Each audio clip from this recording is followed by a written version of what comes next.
Abdallah asks, when checking placement for one of my products, it's converting and getting good ACOS on the rest of the search, and doing really bad on product pages. What can I do?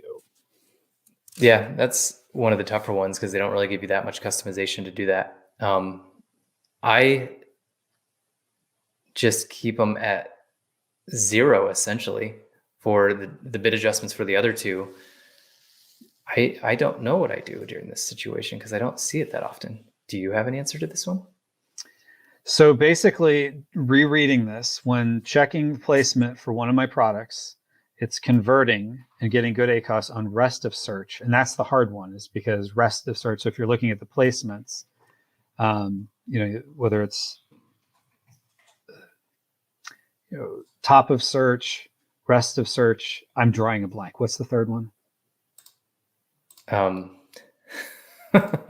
looking up something real quick. It is, I'm actually going to pull it up here just so we have it. It's funny because when you don't look at this stuff every single day, I will pull it up in 2 seconds. Okay. Yeah. Because rest of search doesn't have a modifier, because the other two do have a modifier, and rest of search, as I believe, unless I'm mistaken, is the one that does not have a modifier.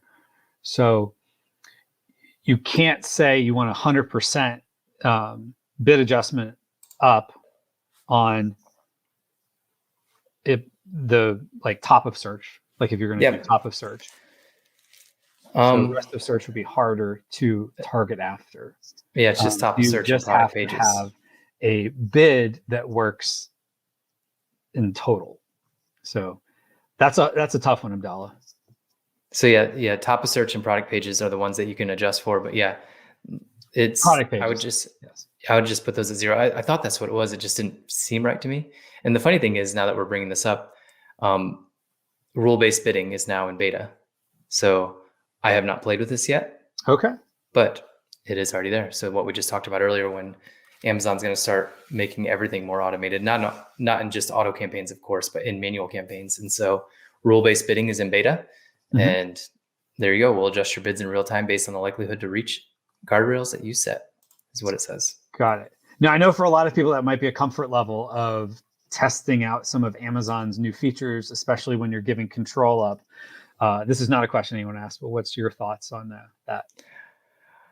Any beta program for Amazon, I sit on the sidelines for. I'm a very gung-ho. I like to try new things, but any beta program with Amazon, I'll sit on the sidelines for at least 3 to 6 months because it tends to be costly. And so if you're going to try it out, make sure you start out with very, very low cost per clicks and you're not bidding a ton, because we've lost a lot of money that way for my brand as a result of testing these things out, because they tend to get a little loose as far as spending a lot and not making a lot of sales. And so I would always wait. But this rule-based bidding is actually only for campaigns that are running for at least 30 days.